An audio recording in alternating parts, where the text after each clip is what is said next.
ಪ್ರಾಣಮುದ್ರ. ಈ ಪ್ರಾಣಮುದ್ರವನ್ನ ಮಾಡೋದಕ್ಕಿಂತ ಮೊದಲು ನಾವು ನೇರವಾಗಿ ಕುಳಿತು ಸುಖಾಸನ, ಪದ್ಮಾಸನ, ವಜ್ರಾಸನ ಯಾವುದಾದರೂ ಒಂದು ಆಸನವನ್ನ ಹಾಕ್ಬೇಕು.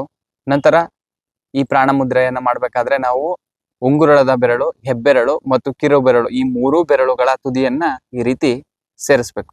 ಈ ರೀತಿ ಸೇರಿಸಿ ಉಳಿದಂತಹ ಎರಡೂ ಬೆರಳುಗಳನ್ನ ನೇರವಾಗಿ ಚಾಚಬೇಕು. ಈ ರೀತಿ ಚಾಚಿ ಮತ್ತೆ ನಾವು ಈ ಎರಡೂ ಕೈಗಳನ್ನ ನಮ್ಮ ಮೊಣಕಾಲುಗಳ ಮೇಲಿಡಬೇಕು. ಈ ರೀತಿ ಮಾಡಿ ಮತ್ತೆ ನಾವು ಕಣ್ಣನ್ನು ಮುಚ್ಚಿ ಉಸಿರಾಟವನ್ನ ಮಾಡಬೇಕು. ಪ್ರಾಣಮುದ್ರೆಯನ್ನು ಮಾಡುವ ಸಮಯ ಮತ್ತು ಅವಧಿ. ಸಮಯ: ಬೆಳಿಗ್ಗೆ ಖಾಲಿ ಹೊಟ್ಟೆಯಲ್ಲಿ ಅಥವಾ ಧ್ಯಾನದ ಮೊದಲು ಅಥವಾ ಧ್ಯಾನವಾದ ನಂತರ ಮಾಡಬೇಕು. ಅವಧಿ: ದಿನಕ್ಕೆ 15ರಿಂದ 30 ನಿಮಿಷಗಳ ಕಾಲ ಮಾಡಬಹುದು.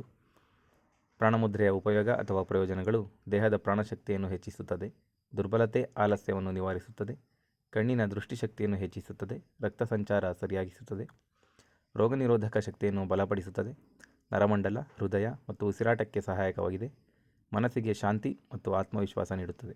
ಮುನ್ನೆಚ್ಚರಿಕೆಗಳು: ಊಟದ ತಕ್ಷಣ ಮಾಡಬಾರದು, ರಕ್ತದೊತ್ತಡ ಹೆಚ್ಚು ಇದ್ದರೆ ಬಹಳ ಸಮಯ ಮಾಡಬಾರದು, ಮುದ್ರೆಯ ಸಮಯದಲ್ಲಿ ಶರೀರವನ್ನು ಬಲವಂತವಾಗಿ ಬಿಗಿಯಾಗಿಡಬಾರದು, ಉಸಿರಾಟವನ್ನು ನಿಲ್ಲಿಸಬಾರದು, ನಿಧಾನವಾಗಿ ನೈಸರ್ಗಿಕವಾಗಿ ಮಾಡಬೇಕು. ಪ್ರಾಣಮುದ್ರೆಯನ್ನು ಮಾಡಿದಾಗ ಮೂಲಾಧಾರ ಚಕ್ರ ಮತ್ತು ಸ್ವಾದಿಷ್ಟಾನ ಚಕ್ರಗಳು ಸಕ್ರಿಯಗೊಳ್ಳುತ್ತವೆ.